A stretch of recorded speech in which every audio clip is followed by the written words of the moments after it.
dans la patience, c'est divise en trois. Les savants divisent la patience en trois.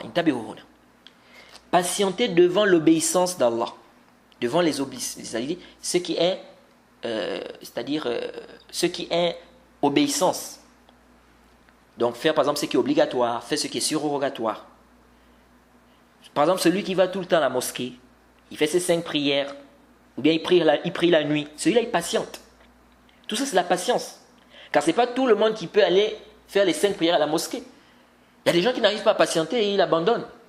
Ce n'est pas tout le monde qui va faire ces 5 prières. Il y en a qui commencent à faire les 5 prières, même au moins il ne prie plus, il abandonne la prière. Lui il n'a pas patienté. Il y a d'autres qui commencent à faire des prières de nuit. Il commence à prier la nuit. Après il abandonne, il ne prie plus. Il ne fait plus les prières de nuit. Lui il n'a pas patienté. Parce que le fait de t'abstenir, de délaisser l'obéissance d'Allah, ici c'est quoi? C'est une patience. Parce qu'ici tu t'abstiens, tu t'efforces, tu ne fais que faire. Donc tu t'abstiens de quoi? Tu t'abstiens de délaisser ça. Ça c'est quoi? C'est patienter. Okay? Ici là, la personne est en train de patienter. Donc si ici là, tu commences à faire des prières de nuit, après 2 mois tu as abandonné, tu n'as pas patienté. Okay? La recherche de la connaissance. Celui qui cherche la connaissance, qui a commencé à chercher la connaissance, tu ne dois plus abandonner. Si tu abandonnes, c'est que tu n'as pas patienté. Et le Cheikh al-Islam Ibn Taymiyyah, il dit que celui qui commence, il dit ça dans le Majmu' al-Fatawa, au tome 28, à la page 186 si je ne m'abuse. 186 je crois. Mais de toute façon c'est dans le tome 28. C'est dans le tome 28. Il dit quoi là-bas? Il dit que celui qui a commencé à chercher la connaissance, il n'a plus le droit de retourner, de revenir. Tu n'as plus le droit de revenir, c'est-à-dire d'aller en arrière, tu n'as plus le droit. Ici, tu dois avancer. Donc tu as commencé à apprendre, tu n'as plus dit non, j'abandonne. Je m'occupe maintenant du dunya. Là, parce qu'il dit de la même, parce que le ilm c'est un djihad. Recherche la connaissance, c'est un djihad. Donc, il dit de la même manière qu'il n'est pas permis lorsqu'on est au djihad de faire demi-tour, de cette même manière tu n'as pas le droit lorsque tu as commencé à chercher la connaissance d'abandonner. Et il parle également de celui qui fait da'wa aussi, le tablir. Là dans le tome 28 là, il parle aussi de celui qui fait le tablir.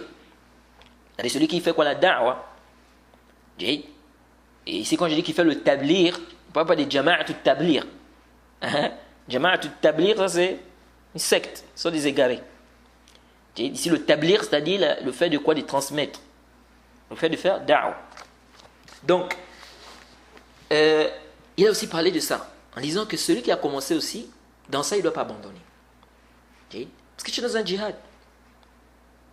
Comment tu vas abandonner? Comment tu vas faire demi-tour? Donc le fait d'abandonner, tu n'as pas patienté. Tu n'as pas été patient. Donc à chaque fois que les actes de bienfaisance diminuent chez toi, c'est que ta patience diminue. Donc à chaque fois que tu fais moins de bien par rapport à ce que tu faisais avant, ça veut dire que ta patience a diminué. Car le fait de délaisser montre que tu n'as pas été patient.